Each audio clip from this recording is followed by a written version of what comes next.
आप बहुजन समाज का नेतृत्व करते हैं, आप एक बड़ी ऑर्गेनाइजेशन भी चलाते हैं जो देश-विदेश से जुड़ी हुई है। लेकिन क्या कारण है कि आज भी आपके समाज के जी। लोगों को घोड़ी पे चढ़ने नहीं दिया जाता है, उनको मूंछ नहीं रखने दिया जाता है? अगर कोई बच्चा मटके से पानी पी लेता है, तो उसको भी मारा जाता है।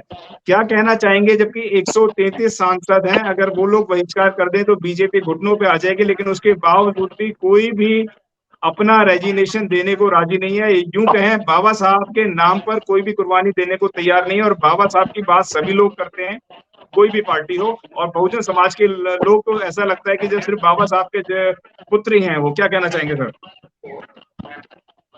बहुत इम्पोर्टेंट बात आपने पूछी है। अगर जिस दिन इन लोगों जी की सर। ये पहचान, ये ताकत इनको समझ में आ जाएगी कि आप लोग इस देश में संख्या में कितने हैं, और आपके उसके जी। बाद भी आपने जैसे उदाहरण दिए, यहाँ राजस्थान में जो है ना मेघवाल बच्चे को पानी पीने से जो है ना पीट पीट पर मार दिया जी। जाता है, राजस्थान में मूंछ रखने पे जो है ना मार दिया जाता है। इवन हमारे शहजाद जो पार्लियामेंट में बहादुर साहब कैबिनेट में मंत्री रहे, उनके गांव में आज भी घुड़सड़ी पर चढ़ने से रोक लगाई जाती है। वहाँ शेड्यूल कास्ट का आदमी, दलित आदमी, पिछड़ा आदमी घोड़ी पर नहीं चढ़ सकता। तो ये मानसिकता जी। है। तो जो अच्छे लोग जी। हैं, वहाँ वो पहली बात तो ये है कि वो अगर ताकत का एहसास करें, अपनी संख्या का जी। एहसास करें, तो ऐसा नहीं हो सकता। लेकिन कुछ जी। लोग हैं जो कास्ट के जो ना बहुत अपने आप को उच्च मानते हैं, तो उनको खत्म करने के लिए या उनसे जो ना इतने भयभीत है, जैसे कि हमारे एक जो ना इन्होंने डायरेक्टर साहब ने बताया कि कुछ फिल्में इसलिए नहीं बनाई जाती कि जो बुराइयों बनती थी, जिसके ऊपर पीछे कोई रिजल्ट आता था या जिस फिल्म जी। का मैसेज होता था, उस प्रकार के चाहे नाटक हो, चाहे फिल्म हो, चाहे जो ना कोई प्रतियोगिता हो, तो वो क्यों क्यों रोकी जाती है? इसलिए रोकी जी। जाती है कि आज उनकी इतनी पहचान नहीं हो पाती, इतनी उनको जो है ना टीआरपी नहीं मिलता, उतना उसको लाइक नहीं होता। तो आजकल कुछ ही लोग, मुट्ठी भर लोग जो है ना इस प्रकार के काम, घिनौने काम करते हैं। लेकिन मेजोरिटी लोग जो है ना, जो राज सत्ता चलाते हैं, वो इन्हीं लोगों को कूट डालकर, इन्हीं लोगों में जो ना इस प्रकार के जो ना आपस में भेदभाव दिखाकर उन लोगों को अपने साथ कर लेते हैं, इसलिए उनके साथ अत्याचार होते हैं। अगर वो बाबा साहब की ताकत, एक इंसान उस जमाने में इतनी गरीबी में और इतने ऊंचे पद पर काम करके इस देश को इतना जो ना एक अच्छा संविधान देकर चले गए, जो सब लोग बराबर जी। रहते हैं, अगर उसको ये लोग पढ़े और एक मुट्ठी के अंदर एक संगठित होकर अगर काम करें, तो हिम्मत नहीं है कि ये लोग हमारे ऊपर अत्याचार कर दें। लेकिन प्रयास जारी है, जितना ये दबाए, जैसे बाल को जितना दबाएंगे तो फुटबॉल उतना ही जाएगी।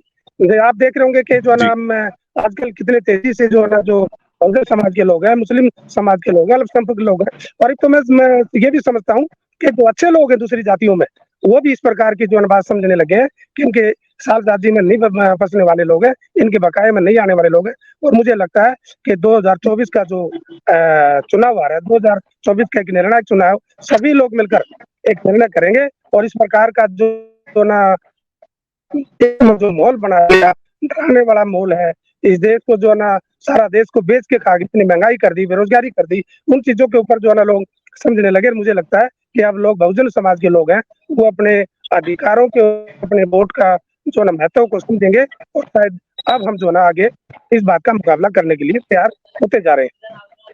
जी। जी। पुनीत साहब और शबनम मैडम और सभी तमाम साथियों से मैं आखिरी सवाल रखना चाहूंगा। मोदी जी बोलते हैं मैं झोला उठा के आया था, झोला उठा के चला जाऊंगा। क्या कहना चाहेंगे आप सब? पुनीत साहब। चले जाइए। चले जाइए यार। फिर तो देश मजबूत हाथों में नहीं रहेगा ना सर? नहीं, हम संभाल लेंगे। जो युद्ध नहीं चाहिए, बुद्ध चाहिए, समता समानता चाहिए। ये कैसी समानता है? जी। उस दिन जिस दिन लोगों को पकड़ रहे थे, जिस दिन भारत के संविधान संसद का जो इनॉग्रेशन कर रहे थे, उस दिन खुशियां मनानी चाहिए था। अगर इतना बड़ा काम किया था, जेलों में क्यों ठोक रहे थे? क्यों नहीं आपने ऐसा माहौल जी। बनाया?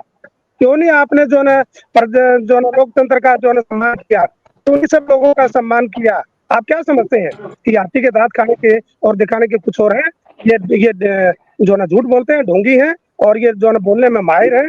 और इसलिए आपके इस के माध्यम से अनुरोध करता हूँ देश के लोगों को कि भाई आप समझो, 9 साल के अंदर इन लोगों ने जो जो काम किया, देश को कहाँ पहुंचा दिया है। ये जो है कहते हैं हम देश को आगे लेके जा रहे हैं, सब ये झोला उठाने वाली बात है। इन लोगों ने बहुत लूट खसोट मचा दी, पूरे देश को लूट दिया, हमें संगठित होना ही पड़ेगा। अब ये हिंदू मुसलमान, दलित और मुसलमानों को झगड़ा करके गुजरात के अंदर क्या हुआ, दिल्ली के अंदर हमने जो है भारत बचाओ मोर्चे से एक पूरे दलित और मुसलमानों का एक प्रोग्राम किया था, लेकिन हमने सबको बराबर जो बाबा साहब ने संविधान दिया है, हम सबके बराबर लेके चलेंगे।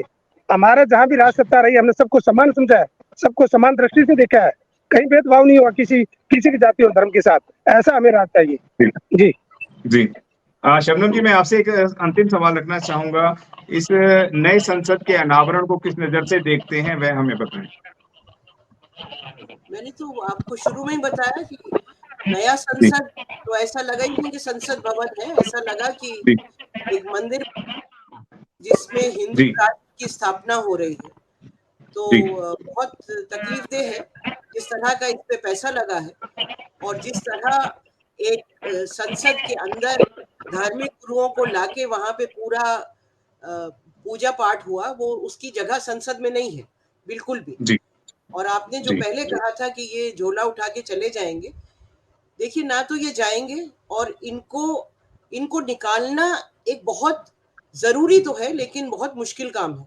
इसलिए इस देश की जनता को समझना होगा कि आपके पास जो 1 साल बचा है उसमें आपको बहुत कड़ी मेहनत करनी पड़ेगी, और जो राजनीतिक पार्टियां हैं उनको अपने ईगो से ऊपर उठ के 1 to 1 फाइट करनी पड़ेगी, अपनी टेरिटरीज को भूलना पड़ेगा।